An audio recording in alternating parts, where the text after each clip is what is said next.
Alors il n'y a rien de mal à désirer la bénédiction de Dieu. Parce que nous avons un Dieu qui nous bénit, un Dieu qui aime répandre sur nous sa bénédiction. La Bible elle-même, elle contient énormément de formules de bénédiction. Tout à l'heure, en commençant ce culte, le frère Étienne, il a commencé par une formule de bénédiction. Il y en a dans l'Ancien Testament, il y en a dans le Nouveau Testament. Pensez par exemple à cette formule que les prêtres utilisaient au temps du prêtre Aaron, où il disait que l'Éternel te bénisse et te garde, que l'Éternel fasse briller sur toi sa face et qu'il t'accorde sa grâce, que l'Éternel tourne sa face vers toi et qu'il te donne la paix. Et c'était un commandement de Dieu de bénir le peuple de Dieu de cette façon-là. Ou si nous regardons du côté du Nouveau Testament, me vient cette petite bénédiction de l'apôtre Jean dans sa 2e épître. Il disait que la grâce et la miséricorde et la paix vous soient données de la part de Dieu le Père et de son Fils Jésus-Christ, dans la vérité et dans l'amour. Voyez, Dieu est un Dieu qui veut bénir. Dieu est un Dieu qui veut que nous recevions sa bénédiction. Mais comment faire pour expérimenter concrètement la bénédiction de Dieu dans nos vies? Pour qu'elle soit, je vais dire, en quelque sorte, davantage que des formules pieuses. Et pour que notre vie de prière ne se résume plus à simplement « Seigneur, bénis-nous, s'il te plaît ». Alors je vous propose une lecture ce matin dans l'épître de Paul aux Éphésiens. Et nous allons lire au chapitre 1er de l'épître aux Éphésiens, les versets 3 à 6. Éphésiens, chapitre 1er, verset 3 jusqu'au verset 6. Béni soit le Dieu et Père de notre Seigneur Jésus-Christ, qui nous a bénis de toute bénédiction spirituelle dans les lieux célestes en Christ.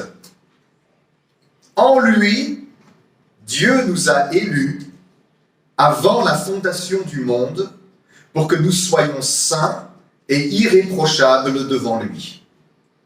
Il nous a prédestinés dans son amour à être ses enfants d'adoption par Jésus-Christ, selon le bon plaisir de sa volonté, pour célébrer la gloire de sa grâce dont il nous a favorisés dans le bien-aimé.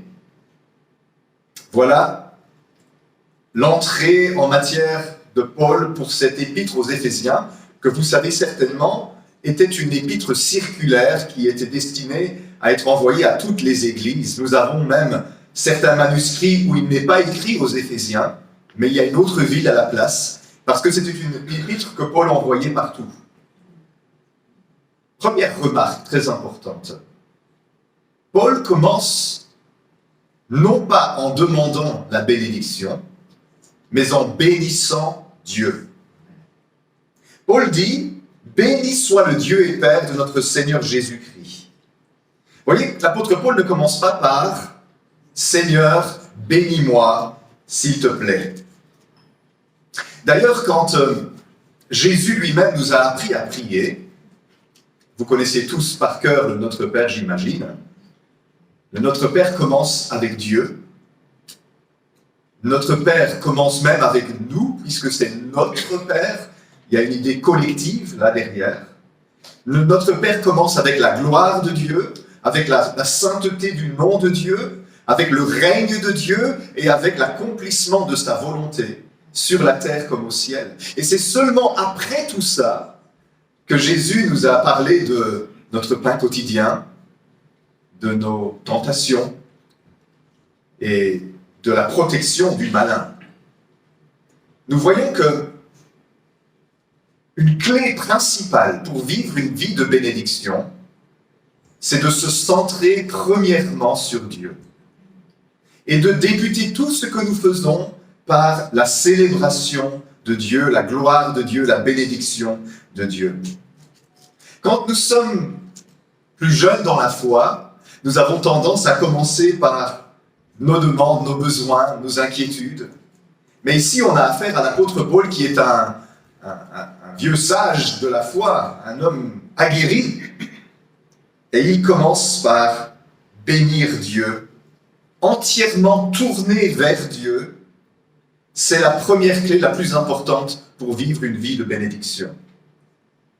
J'ai envie de nous poser la question ce matin, où se situe notre regard ? Regardons-nous à nos problèmes, à nos difficultés, au manque, ou regardons-nous au visage du Seigneur, à la gloire du Seigneur et à la plénitude que nous avons en lui. Celui qui n'a pas la foi, il voit les apparences des choses et il se fie à ce qu'il voit. Celui qui a la foi voit également les apparences des choses, mais il se fie à Dieu. Et je pense que notre perspective est cruciale dans la vie chrétienne. Ce monde ne manque pas de sujets de découragement. Tous les jours, nous en avons. La sœur, tout à l'heure, dans son témoignage, nous a montré que très vite, une journée qui commence bien peut nous tenter de désespérer pour 2-3 petites choses qui se passent. Vous avez remarqué comme on est tous capables dans nos émotions d'être affectés par les circonstances autour de nous. Mais Dieu merci, il vient à notre secours et il nous relève. Et je pense que cette dame que vous avez rencontrée rayonnait du visage de Jésus. Vous voyez, quand on commence à changer notre perspective et qu'on cesse de regarder ce qui ne va pas, mais qu'on commence à regarder vers celui en qui nous sommes bénis, la journée se transforme. Tout est une question de perspective. L'apôtre Paul va beaucoup plus loin que ça. Il commence bien sûr en bénissant Dieu, mais il dit dans le même verset, au verset 3, qu'il nous a bénis de toute bénédiction spirituelle dans les lieux célestes en Jésus-Christ. Donc l'apôtre Paul, il bénit le Dieu qui nous a bénis de toutes les bénédictions spirituelles dans les lieux célestes en Jésus-Christ. Mes frères et sœurs, vous êtes déjà bénis. Quel est le sens, alors, de dire « Seigneur, Seigneur, s'il te plaît, bénis-moi » Le Seigneur, il dit, Éphésiens chapitre 1er, verset 3, « Vous êtes bénis de toutes les bénédictions spirituelles dans les lieux célestes en Jésus-Christ. Que voulez-vous que je vous donne de plus que toutes les bénédictions spirituelles en Jésus-Christ dans les lieux célestes ?» Mais le fait que nous soyons souvent là à dire « Seigneur, s'il te plaît, sois présent. Seigneur, s'il te plaît, bénis-moi. » Est-ce qu'on peut comprendre que peut-être ça indique que nous n'avons pas vraiment confiance dans ce qu'il a dit dans sa parole? Et que nous avons plus confiance dans les circonstances de nos vies que dans la promesse que nous avons dans l'Écriture. Nous sommes bénis. Ce que vous regardez, c'est ce dont vous aurez l'expérience. Je me rappelle en 1997, cela faisait des semaines que je priais dans ma chambre, je demandais au Seigneur d'être présent dans ma vie. À cette époque-là, j'étais aux études et j'avais, comme tous les étudiants, beaucoup de stress. Et je demandais à Dieu de me bénir, d'être présent avec moi. Et je ne ressentais pas sa présence, je me sentais réellement seul et désemparé face à la montagne de syllabes que je devais étudier. Et je disais depuis 2 semaines, Seigneur, sois présent avec moi, viens. Pourquoi n'es-tu pas présent avec moi comme tu es présent avec les autres? Parce que les autres, ils donnent des témoignages. La sœur, elle donne un témoignage que tu es venu et que tu as réjoui son cœur en pleine adversité. Pourquoi est-ce que tu es présent avec les autres et pas avec moi? Et ça faisait 15 jours que je priais ainsi. Et je ne peux pas dire que Dieu m'a parlé, mais tout à coup, la parole de Dieu a fait tilt dans mon esprit. Pourquoi demandes-tu à Dieu de faire ce qu'il a de toute façon promis de faire?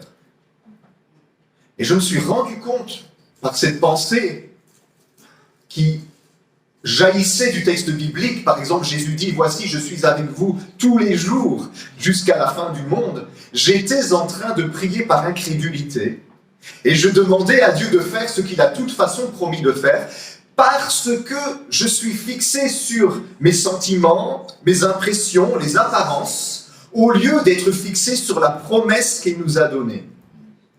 Alors je me suis dit, mais alors comment faire? Parce que ça me fait une belle jambe, comme on dit, que Dieu soit présent avec moi si je ne peux pas en faire l'expérience. Quelle est la différence alors? Et je me suis dit, je vais me repentir de ma manière de prier qui s'appuyait sur ce que mes yeux voyaient au lieu de ce que Dieu disait dans sa parole. Et j'ai dit, pardon Seigneur, parce que j'ai considéré que tu n'étais pas là. Mais ta parole dit que tu es là, donc tu es là. Et si je ne perçois pas que tu es là, ça ne change pas la réalité que tu es là. Et puis je me suis dit, mais que puis-je faire alors? S'il est là, je vais lui dire merci. Alors j'ai commencé à dire merci Seigneur, parce que tu es présent dans ma chambre, au milieu de mes inquiétudes et de mes préoccupations. Merci parce que tu es tout autour de moi, tu habites en moi, tu es au-dessus, en dessous, derrière, devant, tu m'environnes de toutes parts. Merci pour ta présence. Frères et sœurs, à l'instant où j'ai commencé à rendre grâce à Dieu pour sa présence, j'ai commencé à en faire l'expérience. Parce qu'on ne reçoit pas simplement parce qu'on demande, on reçoit quand on croit à la promesse de Dieu. Les églises dans le monde sont remplies, dans toutes les confessions, de personnes qui font des demandes. Mais ce sont ceux qui mettent leur foi en celui qui est le rémunérateur de ceux qui le cherchent, qui reçoivent quelque chose. Parce que c'est la question de la perspective. Quand je fais des demandes et que je suis centré sur le manque et le vide, ce que je voudrais que Dieu fasse, je ne vois pas ce qu'il est déjà en train de faire. Et simplement de dire merci, ça change tout. Merci Seigneur pour ta présence. Permets à mon cœur de commencer à en faire l'expérience. C'est très important. Il faut plus de foi pour dire merci que pour dire s'il te plaît. Apprenons de ça. Nous sommes déjà complètement bénis de toutes les bénédictions spirituelles dans les lieux célestes en Jésus-Christ. Où regardons-nous? Imaginez un homme en plein soleil. Vous savez, si le soleil brille sur vous, il projette par terre une ombre, n'est-ce pas? Vous pouvez regarder l'ombre et désespérer de toute la noirceur que vous pouvez voir dans votre cœur et dans votre vie. Nous avons tous des parts d'ombre. Ou bien, nous pouvons nous tourner vers le soleil, lever le visage et laisser la clarté du soleil et ses rayons chaleureux pénétrer à l'intérieur de nous. Moi, j'aime beaucoup ces journées d'hiver, vous savez, où il fait froid, et le soleil brille pourtant, et je me tiens dehors, j'ai un peu froid, donc je suis couvert, mais je tourne mon visage vers le soleil en espérant que revienne le printemps et l'été. J'ai grandi en Afrique, alors moi, ça me manque, la chaleur. Mais vous savez, quand les rayons du soleil commencent à entrer dans votre peau et commencent à pénétrer à l'intérieur, avez-vous remarqué que ça produit comme un effet de bonheur? On se sent bien, ça nous déstresse, ça nous décontracte, et on respire et on laisse toutes les souffrances s'en aller. Il y a une leçon derrière ça, parce qu'il y a un autre soleil, bien plus radieux que le soleil qui est à quelques millions de kilomètres d'ici. C'est notre Dieu. L'Écriture dit qu'il brille comme 1000 soleils. Et ceux qui tournent le visage vers lui sont rayonnants de joie. Vous comprenez la perspective? Je peux regarder l'ombre par terre et puis dire « Oh Seigneur, regarde toutes les ombres ». Ou je peux me tourner vers la lumière du soleil qui est notre Dieu et me réjouir avec lui. L'ombre est toujours là, vous savez, mais je la vois beaucoup moins parce que je suis captivé par la splendeur de sa présence dans ma vie. Dans la mesure où nous allons nous concentrer sur ce qui ne va pas, notre perspective va devenir de plus en plus sombre. Mais si nous nous concentrons sur le Seigneur, ça va s'améliorer très vite, même si la journée a mal commencé. Souvent, mes amis, fixer notre attention sur ce qui nous semble que le Seigneur n'est pas en train de faire nous empêche de reconnaître ce qu'il a déjà fait et ce qu'il est en train de faire. Alors comment on va s'y prendre? En Jésus, semble-t-il, nous avons été bénis de toutes les bénédictions spirituelles. Revenons un instant au Notre Père. Dans le Notre Père, Jésus nous a enseigné à nous tourner davantage vers le Père qui est au ciel, à demander l'honneur, la sanctification de son nom, à appeler l'avènement de son royaume et à désirer que sa volonté soit faite sur la terre comme au ciel. Voyez, Jésus nous a donné une clé là. Dans le ciel, là où Jésus se tient debout à la droite du Père comme notre intercesseur, la volonté de Dieu, elle est parfaitement faite. Et en lui, nous avons été bénis de toutes les bénédictions spirituelles. Toutes les promesses de l'Écriture, autant il y en est, sont oui et amen en Jésus-Christ. Là, dans le ciel. Mais dans notre Père, Jésus nous a dit de demander que ta volonté soit faite sur la terre, comme elle est au ciel. Comment allons-nous demander sur terre les choses que nous ne voyons pas, que nous ne comprenons pas, parce que nous ne regardons pas vers les choses célestes, mais plutôt vers les choses terrestres? Dans la mesure où nous allons commencer à être conscients des choses qui sont en Christ, qui sont nôtres en Christ dans les lieux célestes, nous allons commencer à en demander la manifestation sur la terre. Dans un autre texte biblique qu'on n'a pas besoin de prendre parce que beaucoup d'entre vous, vous le connaissez, c'est dans l'épître de Jacques où il dit « Mes frères, ne vous y trompez pas, toute grâce excellente et tout don parfait descendent d'en haut du Père des Lumières, chez lequel il n'y a ni changement ni ombre de variation. » C'est encore mieux.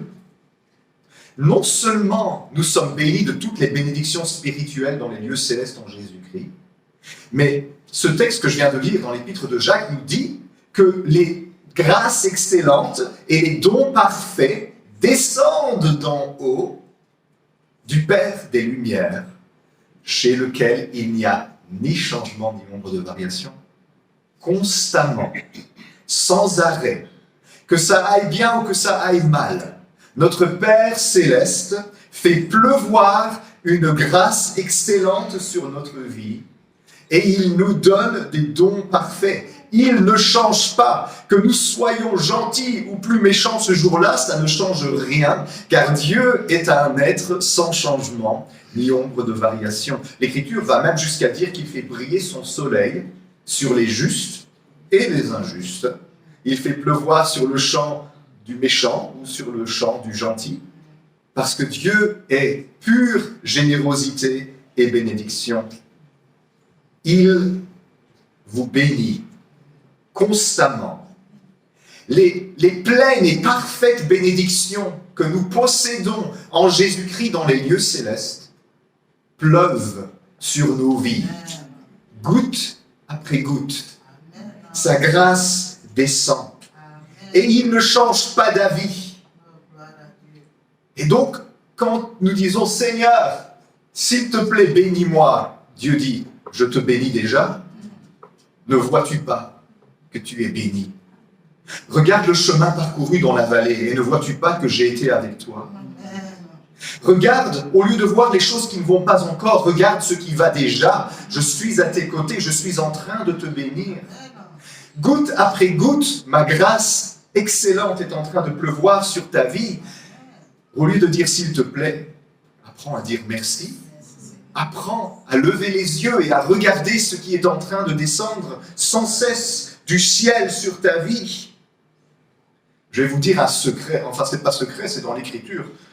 L'apôtre Paul dit que nous sommes bénis ainsi, et ça ne date pas d'hier. Ça date d'avant la fondation même du monde.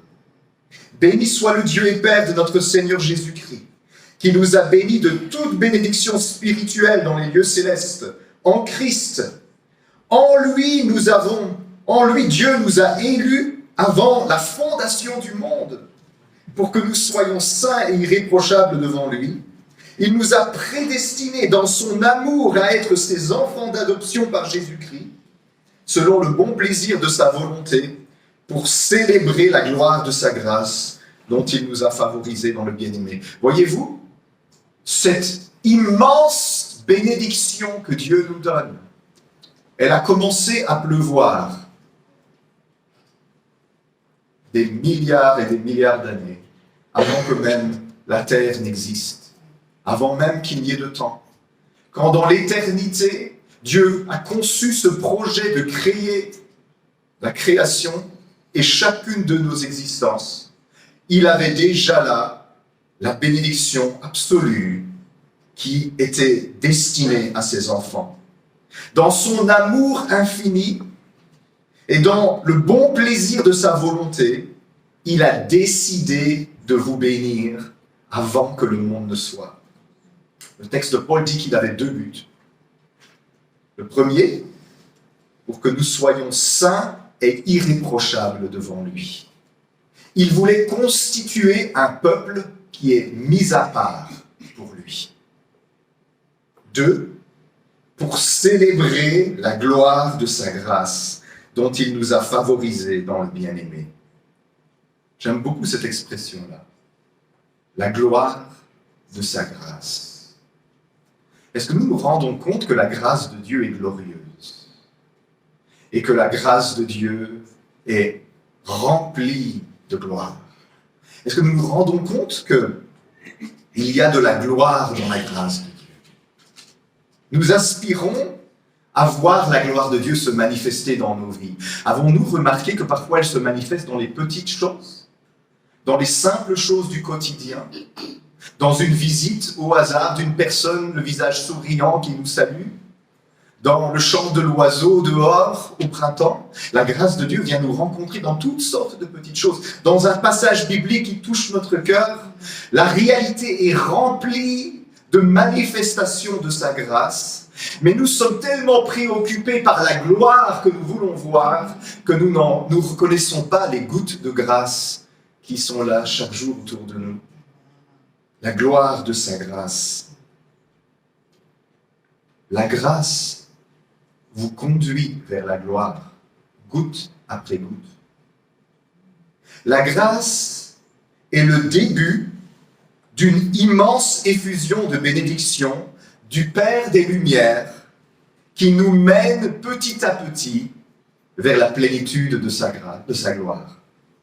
Chaque goutte de grâce qui tombe sur les enfants de Dieu les gouttes sont en train de former un océan de gloire dans nos vies. Et nous avons tellement tendance à mépriser les petites choses, parce que nous attendons des grandes choses. Le royaume de Dieu se construit doucement, petit à petit. Il y a un prédicateur anglais du XVIIe siècle qui s'appelait Thomas Brooks. C'était un prédicateur puritain. Il a dit ceci, j'aime beaucoup cette citation de lui. La grâce et la gloire diffèrent très peu l'une de l'autre. L'une est la semence, l'autre est la fleur. La grâce est la gloire militante. La gloire est la grâce triomphante. Ça signifie que ce que le Seigneur est en train de faire dans nos vies, goutte de grâce après goutte de grâce, peut nous sembler peu, peut nous sembler maigre, mais c'est en train de s'accumuler et former un poids éternel de gloire, pour que nous soyons un peuple mis à part, destiné à célébrer la gloire de sa grâce, dont il nous a favorisés dans le bien-aimé. Voyez-vous, mes amis, pour vivre les bénédictions de Dieu, nous avons besoin de changer de perspective. nous avons besoin d'un peu moins demander et d'un peu plus faire confiance. D'accepter la vérité que nous sommes déjà pleinement bénis de toutes les bénédictions spirituelles de Dieu en Jésus-Christ. Elles sont en train de pleuvoir alors que tu te tiens là, peut-être au milieu d'une circonstance difficile. Elles sont en train de descendre dans ta vie et Dieu ne va pas changer d'opinion et d'avis à ce sujet. Il est en train, goutte après goutte, de former pour toi un océan de gloire. Alors, soyons reconnaissants et confiants, car nous recevons pas simplement quand nous demandons, mais quand nous croyons. Amen. Rappelez-vous la parole de Jésus. Tout ce que vous demanderez en priant, croyez que vous l'avez reçu et vous le verrez s'accomplir. Ce n'est pas de la pensée positive ou la méthode Coué, ça.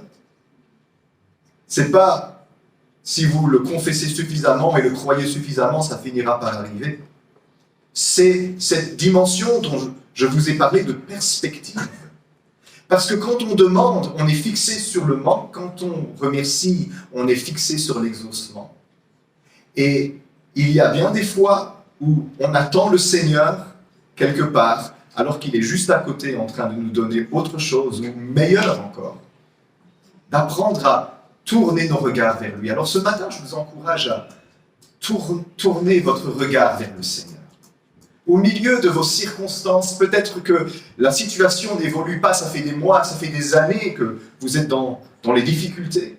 Peut-être qu'il y a quelque chose d'effrayant qui est arrivé dans votre existence récemment, et vous vous inquiétez. Toutes ces choses vont concourir au bien de ceux qui aiment Dieu. Et vous savez, bien vite, ce monde sera passé. Bien vite, ces quelques décennies que nous vivons sur cette terre seront écoulées. Bien vite, nous serons face à face avec le Seigneur. Mais en attendant, quelle sera la qualité du voyage? C'est comme si la vie chrétienne était un train. Et que nous étions tous dans ce train, nous qui croyons au Seigneur, nous sommes en route vers cette destination glorieuse que le Seigneur nous a promise.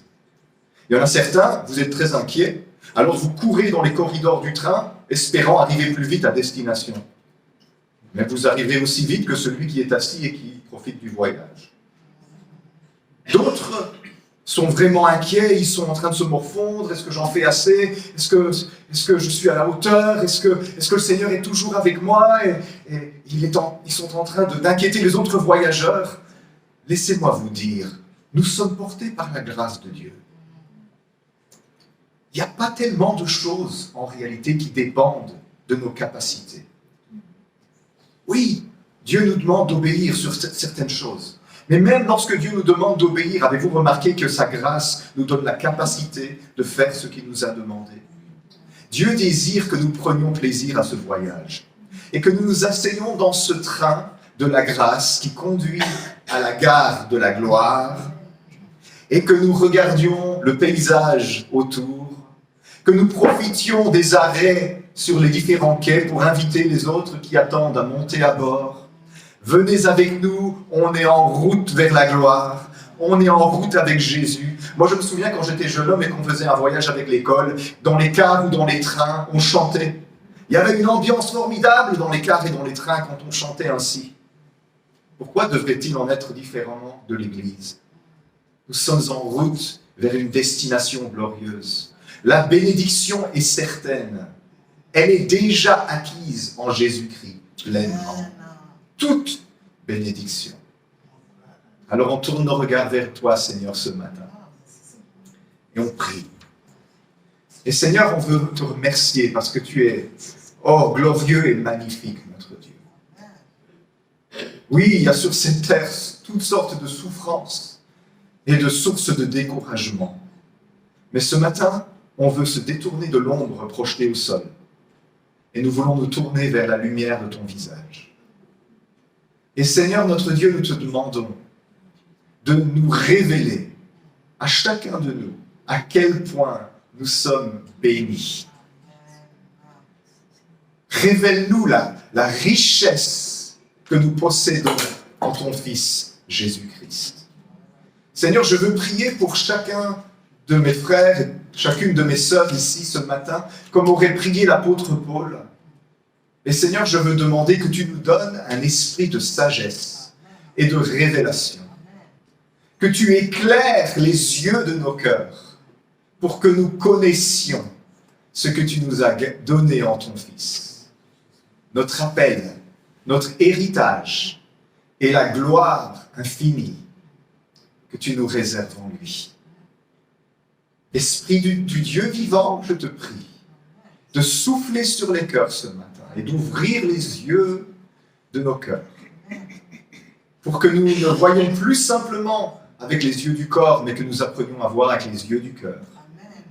Que nous apprenions à contempler et à admirer ta beauté. Les données mobiles étant désactivées, vous devrez d'abord vous connecter à un réseau Wi-Fi. Ah. Il y a un autre réseau Wi-Fi bien mieux que celui-là. Celui-là. Alléluia. Oui, Seigneur, nous sommes connectés à toi, par ton esprit. Et je veux te remercier, Seigneur, que ta bénédiction, elle vienne sur mes frères et sœurs ce matin. Seigneur, on veut prier comme Jésus nous a dit, que ton règne vienne ici à Wavre, et que ta volonté soit faite dans cette église locale, sur la terre comme elle est au ciel. Car cette église, elle est glorieuse devant toi.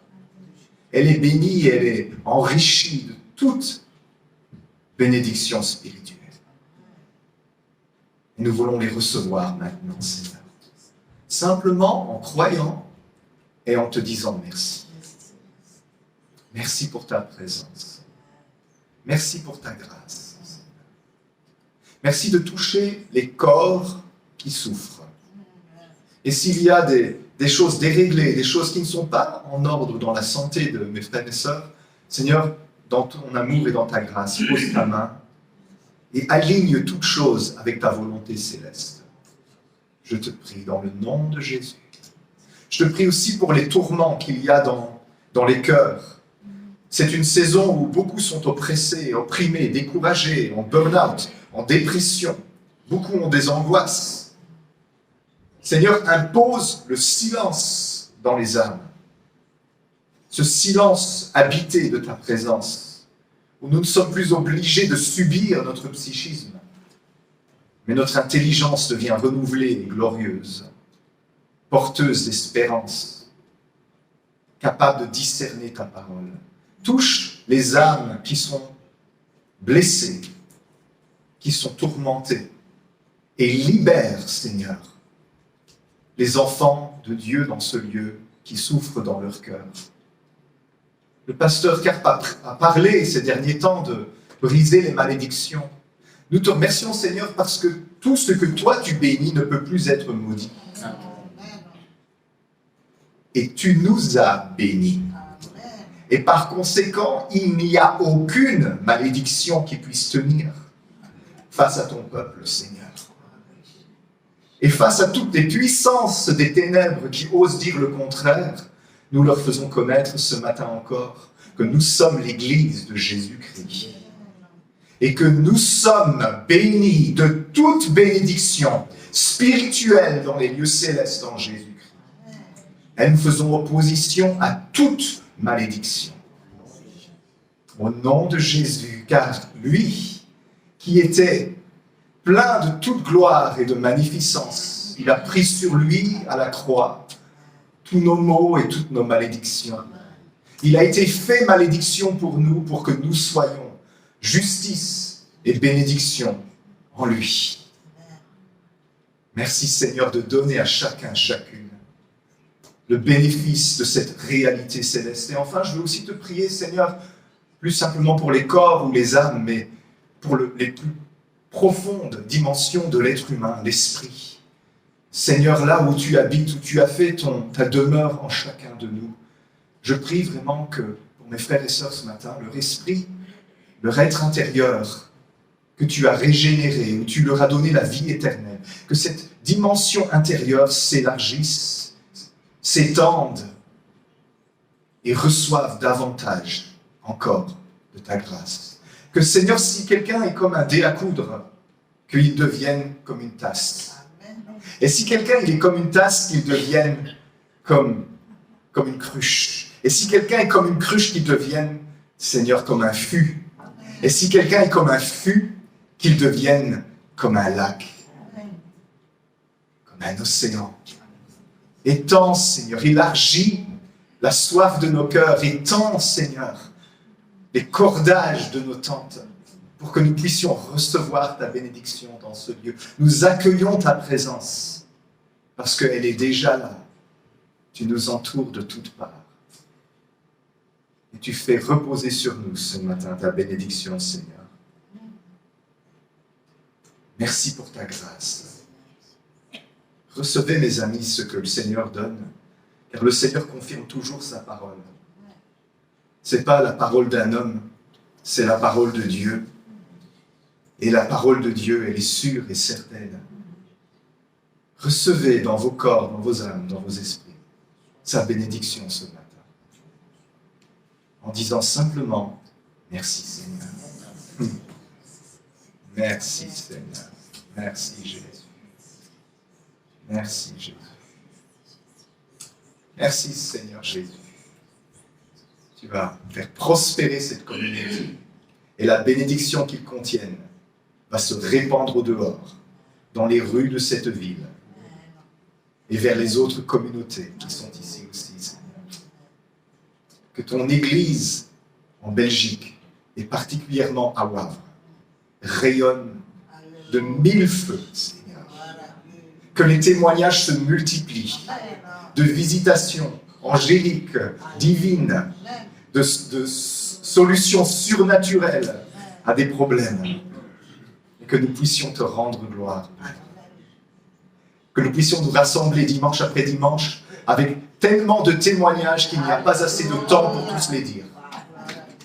Voilà une prière dangereuse, Seigneur, et on l'a fait. Et nous te rendons toute la gloire ce matin. Amen. Amen. Soyez bénis, mes frères et sœurs. On va chanter un dernier chant, je pense.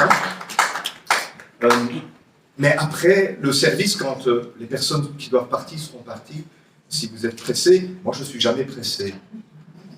Moi j'ai l'habitude d'aimer passer beaucoup de temps à prier avec les gens pour leurs besoins. Et je vous propose, si vous avez envie de la prière, si vous avez envie d'une bénédiction, si vous avez un sujet, ou même si vous n'en avez pas, que vous voulez juste que le Seigneur vous bénisse, moi je suis prêt à passer du temps ici avec vous, même si on est là jusqu'à 18h, 20h, j'ai déjà fait ça. Je ne vois pas le temps passer quand je prie, mais j'aime bien bénir les gens. Et si vous avez à cœur, si vous avez un besoin, n'hésitez pas. Après, quand on aura terminé le service, on sera encore là et on attendra que le pasteur Émile revienne de Louvain-la-Neuve, c'est ça? Oui. Ça risque d'être long, hein? Voilà, merci pour votre accueil ce matin, soyez bénis. Amen. Amen. Père Étienne. Je vais demander à Patricia de nous apporter les annonces. Merci, pasteur. Merci.